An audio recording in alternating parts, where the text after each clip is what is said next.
Il y a un temps pour toutes choses. La Bible dit il y a un temps pour naître, un temps pour mourir, un temps pour se réjouir, un temps pour pleurer, un temps pour chercher et un temps pour perdre. Ça veut dire que Dieu a prévu un temps pour toutes choses. Alléluia. Si les temps passés tu as pleuré, j'ai pris que cette année des temps de joie t'arrivent. Si les temps passés t'ont couvert de ténèbres, t'ont fait pleurer, t'ont fait gémir, que la lumière vienne sur toi. Que le jour de ton exaucement arrive. Que le jour de ton relèvement arrive.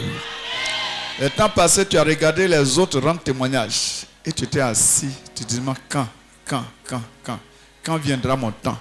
Ce temps-là, que ce soit cette année pour toi.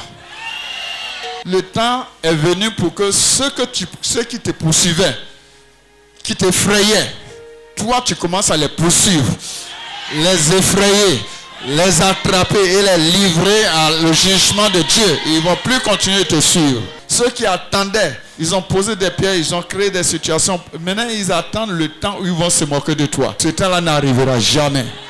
Mais que ce soit un temps qui va les confondre au nom de Jésus. Un temps qui va les confondre. Parce que Dieu va changer les situations qu'ils ont créées en des situations de témoignage pour toi. Dans le nom de Jésus-Christ. Celui qui maintient le temps, celui qui a le temps, qui organise toutes choses, je prie qu'il organise les temps de ta vie, les temps de 2020, chaque mois, chaque semaine, qu'il prépare toutes choses, afin qu'avant la fin de l'année, tu aies un témoignage vibrant, un témoignage palpable, que ce ne soit pas un rêve, mais que tu sois dans un film réel, où tu peux dire Dieu est bon. Tu as dit Dieu est bon jusqu'à présent, mais quand ta bouche va dire que Dieu est bon, ça sera d'une manière remarquable. Je veux que ton amen dépasse la main de ton voisin. Ce qui a commencé un jour doit prendre fin un jour.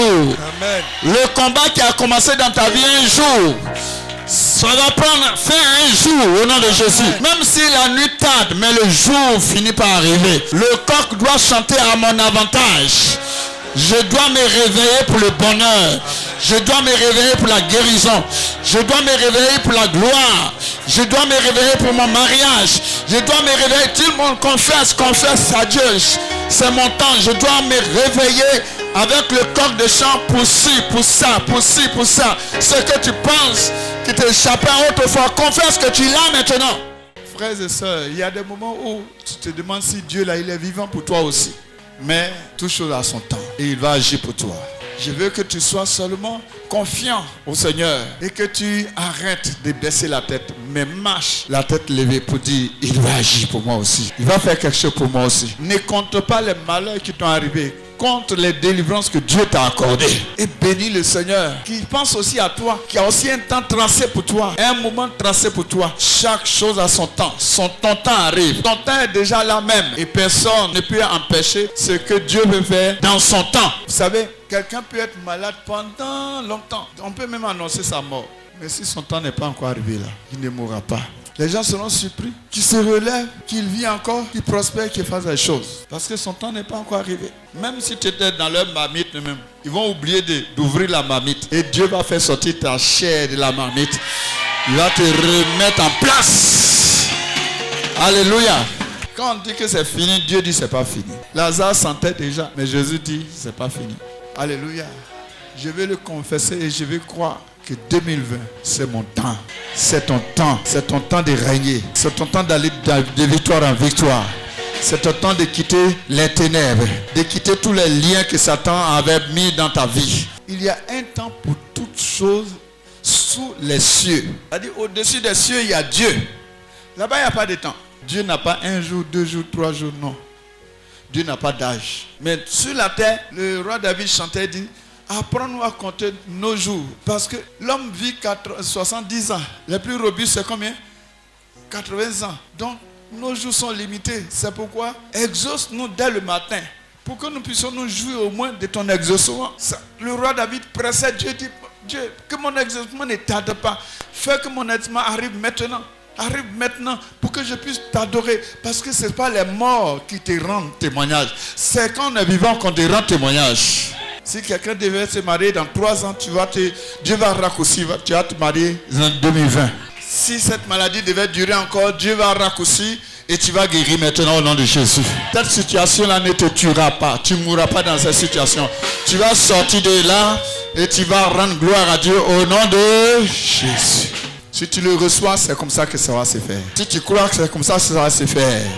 Sous les cieux, il y a un temps pour toutes choses. Et il dit, sous les cieux, il y a un temps pour planter. Il y a un temps pour moissonner. Il y a un temps pour s'aimer. Il y a un temps pour chercher.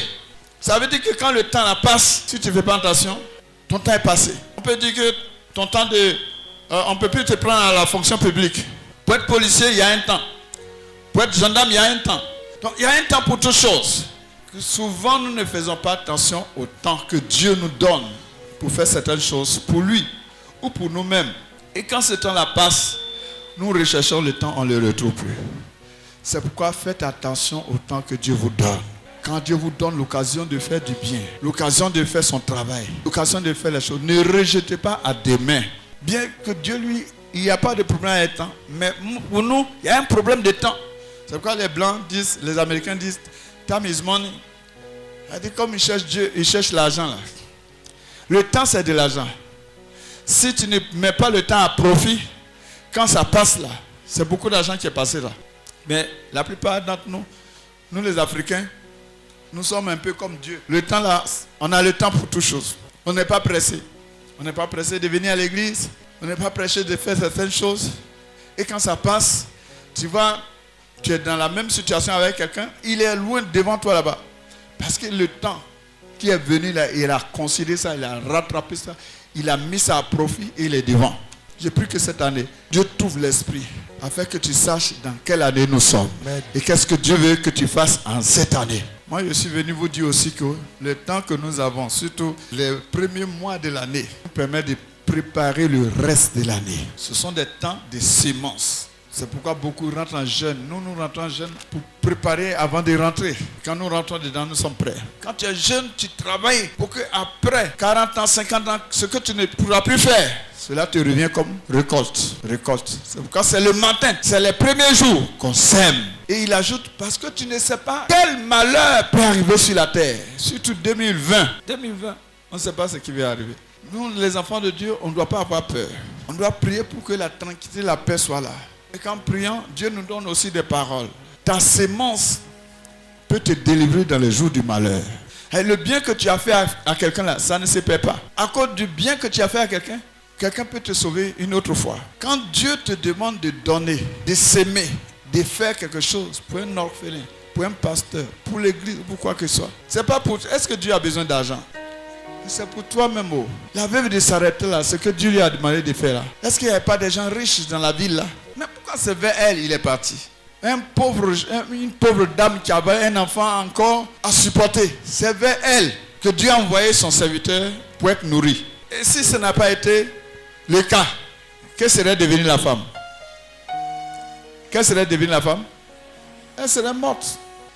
Donc c'était pour la sauver, c'est pour elle-même. Donc l'offrande que tu fais, les dons que tu fais, les choses que tu fais, c'est pour toi-même. C'est pour ton lendemain. Dis-le à ton voisin. Dis-le à ton voisin.